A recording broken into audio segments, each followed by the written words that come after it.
Over the past few weeks, the team at Strava have been rolling out a number of minor updates, none which were worth covering as individual updates here on the channel, but for efficiency's sake, I have the latest 4 to go through today. And they are: location information is now shown on activities, activity search is now available on mobile, personal heat maps have been completely revamped, and what we've seen rolled out today is the ability to record non-GPS workouts or indoor activities.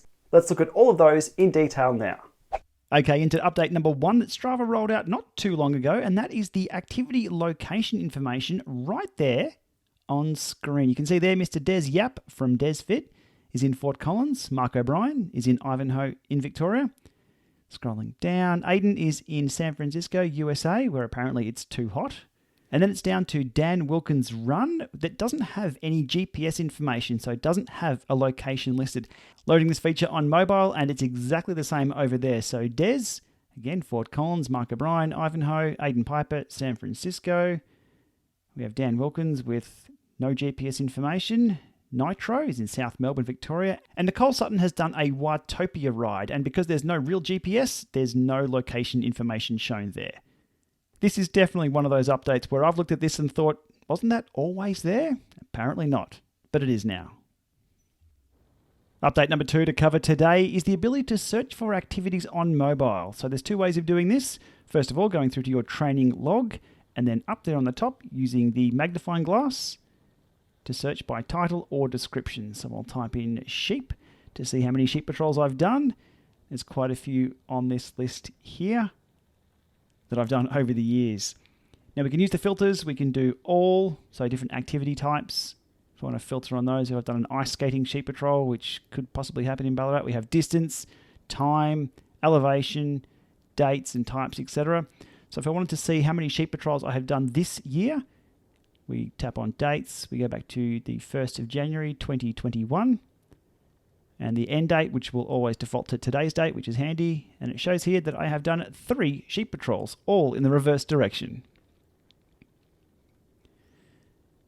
The other way to access this would be to go to your profile, activities, and from there, the magnifying glass at the top right allows you to do the same search. So let's type in gravel.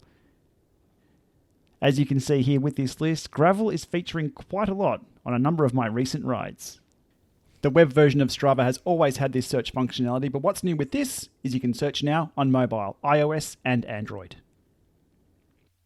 Strava update number 3 that I'll cover today is to the personal heat maps. Now this is for subscribers only or Strava Premium.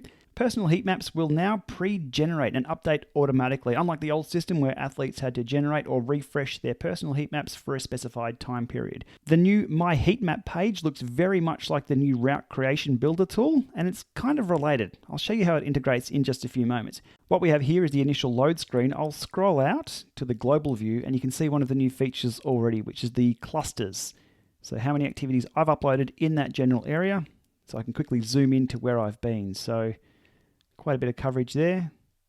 Europe, US, and mostly around Australia. So zooming into Victoria, where most of our races and rides have been held over the years. And in particular, Melbourne and Ballarat, where I have resided for the last few years. So we can switch the times down to 2014. I think there's quite a few competitions around Ballarat and a lot of training out around Melbourne in the hills. We'll go all time on that. We can go to, well, there's a few runs thrown in the mix too. A few in Ballarat here, a few runs or hikes, I think they're coming up as. They're in Melbourne, but let's switch that back to all activities. Heat, we can change that to red heat, just to make things a little more visible. Blue heat, and etc. We'll leave it as default. Different map types to easily identify where you've ridden and where you have not. Hybrid maps, satellite maps.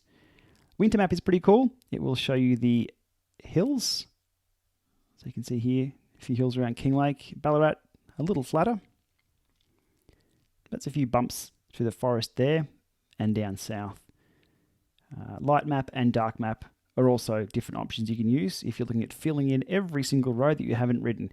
Mine is slowly filling in now that I have the gravel bike and I've got a few more options to ride. Street labels can be turned on or off, and also the activity clusters, which we saw once we zoomed out, can be turned on or off as well. Switching over to the Create a Route tool, again for premium members or subscribers as well, we can click on the personal heat maps before we create a route. If I was to look at filling in different areas, or to see where I've ridden in the past. So unchecking global heat map there and clicking on personal heat map, and you can see they're the same deal as before with the personal heat map pages, but from here I can choose different routes. We go here to, maybe I haven't ridden there. Where's that going to route me through?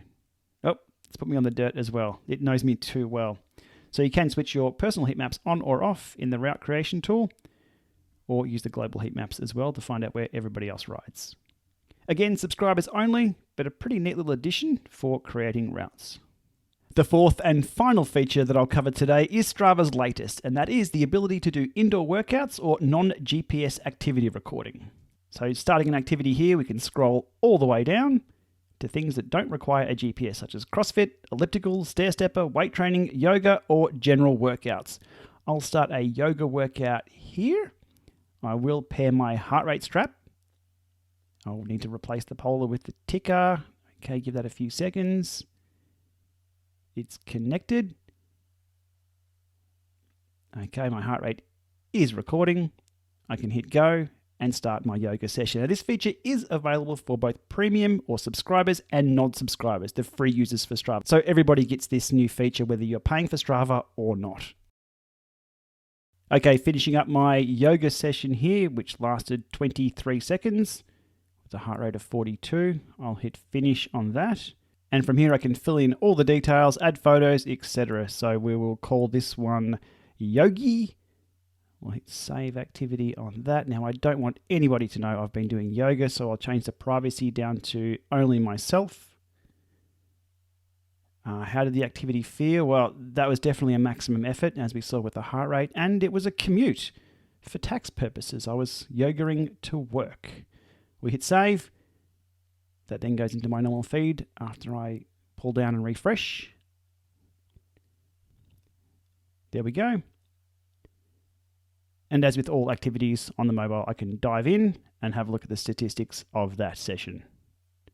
So there it is, a new feature on Strava for all users. Okay, so that's a wrap of the latest 4 updates over on Strava. As always, if you've liked this video, give it a thumbs up, and to support this channel, hit that subscribe button. It's much appreciated. We'll see you soon.